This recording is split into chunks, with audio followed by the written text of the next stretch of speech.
Bonjour Valérie Masson-Delmotte, vous êtes paléoclimatologue, vous êtes coprésidente du groupe numéro 1 du GIEC et vous êtes forcément très souvent en première ligne pour sensibiliser les décideurs mais aussi les citoyens et les citoyens parmi les plus jeunes.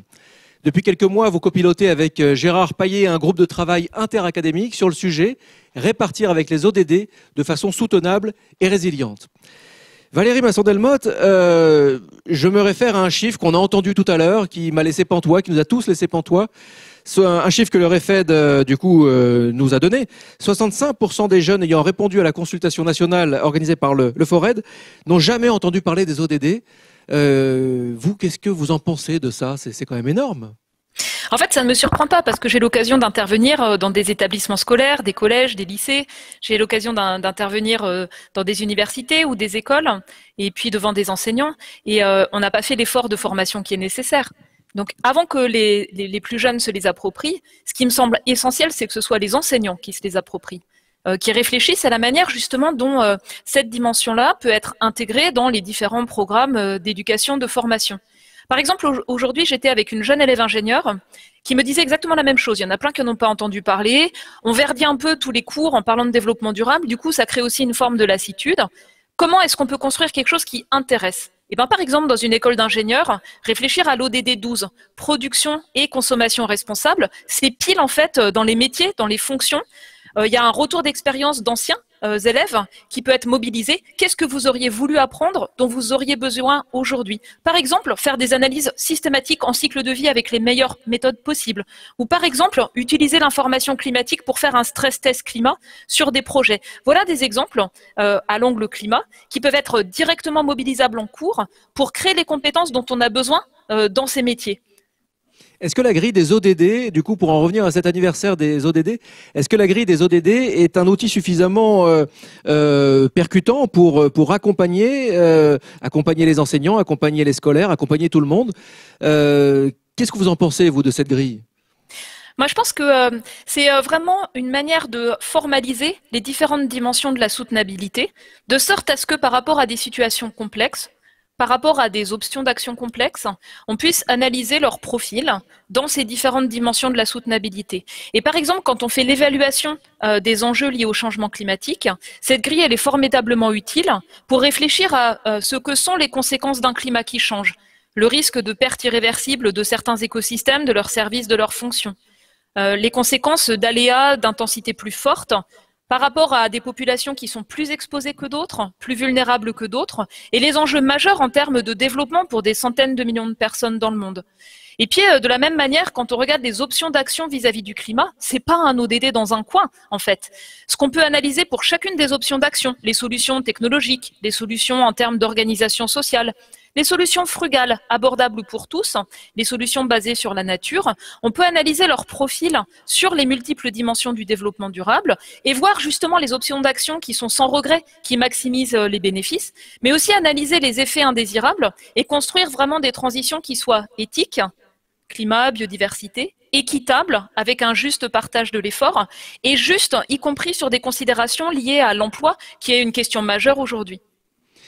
On a l'impression, on vit une crise incroyable, jamais vue.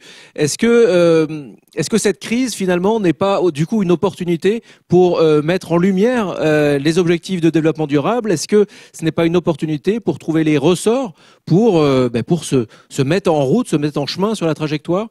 Est-ce que c'est quelque chose que vous voyez ou finalement non, au contraire? Alors, quand on a fait ce travail avec des personnes en fait de l'Académie de technologie, de l'Académie des sciences, de l'Académie d'agriculture, c'est exactement le fil conducteur de l'analyse qu'on a faite. La crise actuelle, elle fragilise le fait de réussir les ODD s'il n'y a pas un sursaut. Et en même temps, qui utilise les ODD concrètement en appui à la prise de décision? C'est pas explicite dans le plan de relance, par exemple, qui a été proposé. C'est pas explicite dans l'analyse de chaque projet de loi. Ça pourrait l'être. Et donc, je pense que ça demande que cette trame, cette grille, ces indicateurs soient vraiment utilisés pour décider autrement. Je pense que c'est important pour penser les choses autrement, mais c'est aussi important pour décider autrement et être lucide sur les choix qui sont faits et sur les priorités que l'on met. entre les enjeux immédiats et les enjeux de long terme. Et vous me posiez la question de la pertinence des ODD. Prenons la question de la santé humaine. C'est évident qu'elle dépend de la santé planétaire. Il y a une faiblesse, je trouve, dans les ODD, c'est le fait de ne pas mettre assez en évidence les enjeux pour la santé liés à la qualité de l'air. On a tous vu pendant les périodes de confinement, qui n'ont rien à voir avec les transformations nécessaires, on a tous vu une amélioration spectaculaire de la qualité de l'air. Ça, on peut le gagner, en fait. On peut le gagner par des transformations dans les secteurs d'activité concernés, au bénéfice vraiment de la santé publique, de la qualité de vie. Et je pense que ça fait partie des choses qui sont importantes à renforcer, là où on va gagner dans de nombreuses dimensions, et en particulier au bénéfice de la santé. On pourrait dire la même chose de l'alimentation. Le système alimentaire mondial, il fonctionne pas bien. Il est vulnérable par rapport au changement climatique.